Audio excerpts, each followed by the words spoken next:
Hey guys, it is Tyler here, back once again with another video. This time we're talking my top 10 all-time video games. So, of course, this is my opinion. I would love to hear your lists as well for your top 10 favorite games, because we can learn a bit more about each other, and here you can learn a bit more about me. I'm sure, though, most of you have an idea of some of the games that are going to be in this already if you watch me regularly. So sorry about the lack of uploads, been really busy at the moment with uni, work, you know, life happens. I'll try to get back to my schedule as soon as possible, but there's still plenty more work I need to be doing outside of YouTube. But the podcast, Kill Connor Club, is still going strong, so keep tuning into that. That's never stopping anytime soon. So anyway, let's get into this list. Number 10, Halo 3. I couldn't make this list without putting Halo 3 in there.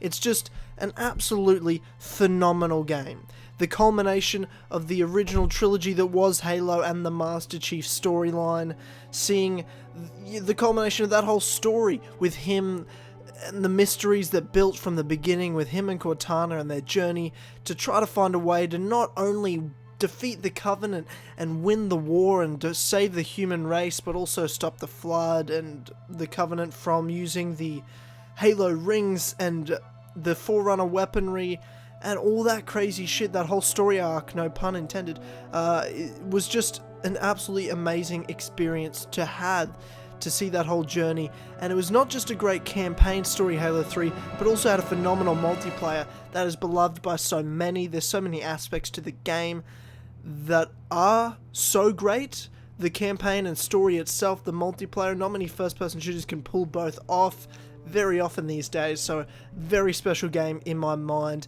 especially since I'm such a huge Halo fan. Number 9 is Jak 3. Now, growing up, Jak and Daxter was one of my favourite game franchises. It's such an interesting game concept, especially because it is really a kid's goofy cartoony game, but with a very adult tone, especially when you get to the second and third Jak games. The first one was really childish and a good time with cool elements to it, and then when you get to Jak 3, you've got this whole universe and world that they've constructed and built huge gameplay elements with the action adventure, that open world experience. One of the first I really had as a gamer, going around Haven City and then the Wasteland and jumping around in cars and flying cars as well. Like, it was a crazy, awesome, good time of a game with quite an intense story with the whole light and dark eco and all those elements to the war going on with the metalheads. Like, it was a really deep story for such a game kind of targeted towards a younger audience. Really amazing story and finished off really well.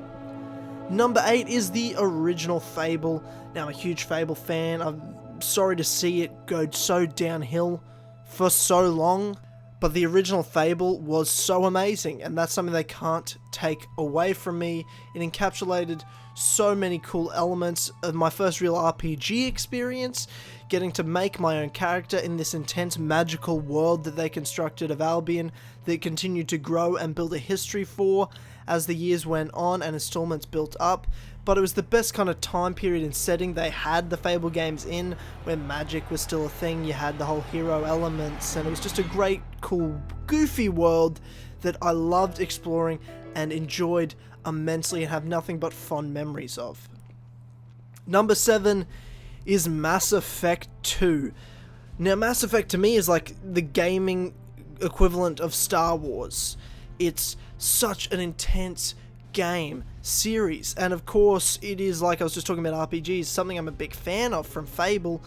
Mass Effect's a huge RPG in its own right, where you have Commander Shepard that you get to construct, and an amazing ensemble cast, which is such a key element to the whole game. Sure, it's a massive galaxy, you get to explore worlds of and go around flying in your own ship, but you've got this ensemble cast of characters that you build a relationship with in the game, whether it be romantic or just becoming best friends with Joker and Garrus and all those guys. Like, you grow to love so many characters in your crew and care for them immensely, and to go around on missions with them in Mass Effect 2 is incredible. Its own story was super interesting and intriguing. It had, to me, the best ensemble cast of all the Mass Effect games, and the fact that all my decisions from Mass Effect 1 carried over, my Shepard looked the same. It was just an unreal experience I'd never had before it, and I'm yet to see pulled off in the same way. So I'm looking forward to future Mass Effect installments, and Mass Effect 2 with its ending and getting to use the loyalty of your whole crew and pick who's good at what, how they would survive and everything. Like, it was just such a great game, such an amazing game, and it had to be on this list. Number 6 is Assassin's Creed 2, the game that made me fall in love with Assassin's Creed. It changed my life forever. I mean, I've goddamn gone to Italy myself in real life because of these games, and it had the best settings of Florence and Renaissance Italy and Venice. It had a great soundtrack, the best character in video games in my mind. It had such an incredible story that was complex yet simple all at the same time. Sure, you have your own revenge storyline, but you have this very layered character with a whole lot of conflicting emotions, learning about this deep assassin's cult and the creed, and trying to balance being a good guy and not kind of falling too much to that revenge that was deep inside of him. And really just an incredible storyline with plenty of WTF moments throughout the game that really made me fall in love with the franchise, and it really had some great future moments after this that followed this phenomenal game. Number 5, Halo Combat Evolved, the original Halo. I mean, this game really, in some ways, I can point to made me the gamer I am today. This and one other game that's actually next on the list. Halo Combat Evolved was a mysterious experience for me. It was such a strange world. I'd never played a first-person shooter or really any game like it, where I didn't know what was going on. Like, I was like, what the hell? I'm this 7-year-old kid playing this game, like, where do I go? What do I do? And what is this world? I want to know more. I'm like, who are these people? Who are these characters? What is this world that there's clearly more to that I don't know yet? There's so much future information I'm yet to know about, I want to know about, and this incredible journey with so many epic missions like the library and all that sort of stuff. It's just incredible. There's so many cool elements to it. The horror elements, the mysterious elements to it, the epic action elements to it. It just had everything, and it was just encapsulated all that is Halo in its own original form. Number 4 is Kingdom Hearts, one of my favorite games of all time. This came out in 2002, just a year after Halo Combat Evolved. It changed me as well. It was the other game that made me the gamer I am today. It changed me from I would have probably just been a casual gamer. But for Halo and now Kingdom Hearts, those two made me a hardcore gamer for life, I think, in my eyes anyway. That's what those two games did. Kingdom Hearts still holds up today. You can still play the remastered editions, the final mixes, and they're incredible. It's a 14-year-old game, and they're amazing, combining my favorite childhood elements of Disney movies that you love and all those characters in them, combining this awesome guy Sora with these expansive worlds in a serious and complicated and very adult storyline that mixes them all together somehow. It shouldn't work, but it does. It captured lightning in a bottle is the best way I can describe Kingdom Hearts. It's just unreal. I love that game to this day, and I can't wait for Kingdom Hearts 3 to come out after all this time to finish this story off that I've been invested in for the past 14 years. Number 3, Assassin's Creed Brotherhood, my favorite of the Assassin's Creed games. It had my favorite character, as I said, in video games, Ezio Auditore, and it finished off his Assassin's Creed 2 storyline. Sure, he had another game, but this was kind of the next chapter in what was an unfinished game in terms of Assassin's Creed 2's storyline for that character. He still had more to do, unfinished business. It had all the improvements that you wanted to see from Assassin's Creed 2 in the game. It was just an improved, better Assassin's Creed 2 in gameplay sense. It had my favorite city in Rome, an expansive world that the story was beyond just these missions that you'd go to with an exclamation point, but you had all the side missions of the world that expanded the experience for you. From you knowing this is a war, you're trying to take back this city from the Borgias, from the Templars. You'd work with the mercenaries, the thieves, the courtesans to help build Rome back, rebuilding shops, making the people happier, defeating Borgia Towers, taking them back from the Templar control, helping build your own assassin brotherhood, helping go around Italy and destroying the war machines and armies that the Borgias had together that Leonardo had helped build.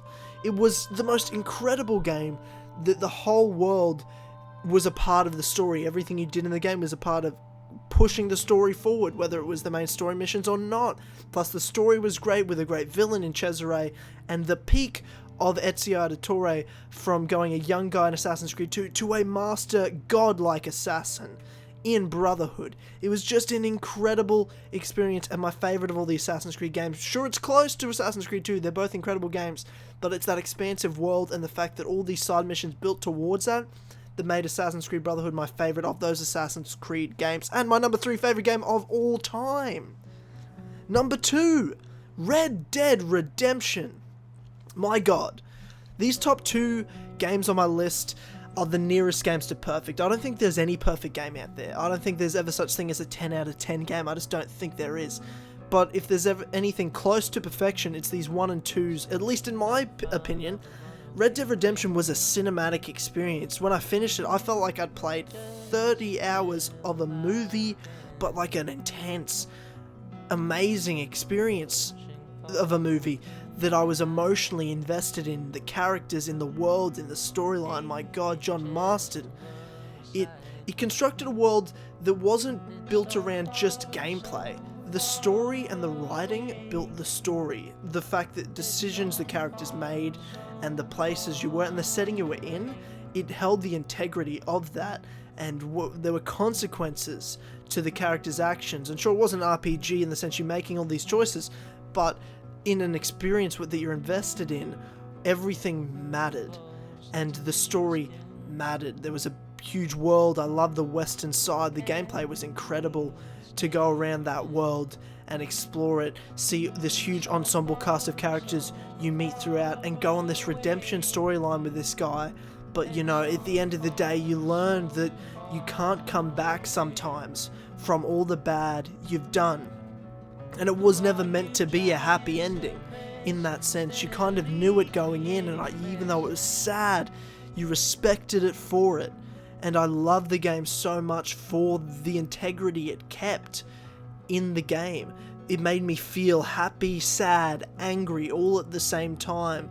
From beginning to end, it had me, it had grabbed me by the dick, and it was like, you are gonna love this game. And I did, and I still do. Even now, playing it multiple times through, it still gets me and makes me emotional when I play it. It was just a story experience of a game. Number 1 is the Elder Scrolls V Skyrim. Now, it was tough to distinguish the difference, and I think it's because Skyrim had a world, had a universe that I've never seen anything like it before in my entire life, and the time I've put into that game is unreal. I've only ever made one character in Skyrim, and I've put hundreds of hours into it. You've walked into this universe that has a huge, vast, deep history, an expansive map, a million different characters in there that have their own story to tell. Every rock, every river, every blade of grass has a story to tell in this world. There's something about everything. And I walk in and you're making your mark on that world that feels real. It's the Middle Earth of video games, Tamriel, with this universe that I hadn't experienced yet. I hadn't played really any of the other Elder Scrolls games before Skyrim, and it just had me from really start to finish. Sure, there's a learning curve with Bethesda games, but once I was in, oh my god, I was in. Sure, it's not like the best individual storyline of all time, but you have a million different stories you get to play, from the main campaign, Dark Brotherhood, Thieves Guild, the Civil War, the Mages Guild. There's all these different stories, plus the DLCs they built. It's just an incredible journey you go on that I love so much, and to build your character and the deep crafting system in the gameplay, the deep character building and construction, the whole map itself, all the different things you get to do gameplay wise, from just exploring and I could spend hours just walking around and looking at shit, fighting dragons and going in dungeons and going into war. It's just, it was all I wanted from a game. I'm such a fantasy nerd. It was literally my dream game, and it nailed it. Sure, again, like I said, no game is perfect. I don't think it's possible to make a perfect game, but it was what it should have been. It was no more and no less than what it was supposed to be, and it nailed it. And I love Skyrim, and that's why at the moment, it's my all-time favorite game. And it's a close list. All these 10 games are close together. Don't get it twisted.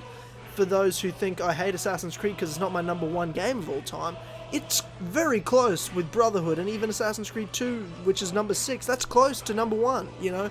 I love gaming so much, and all those games. It was so hard to pick 10, and I hope I didn't forget any that I later go, oh, that should have been on the list.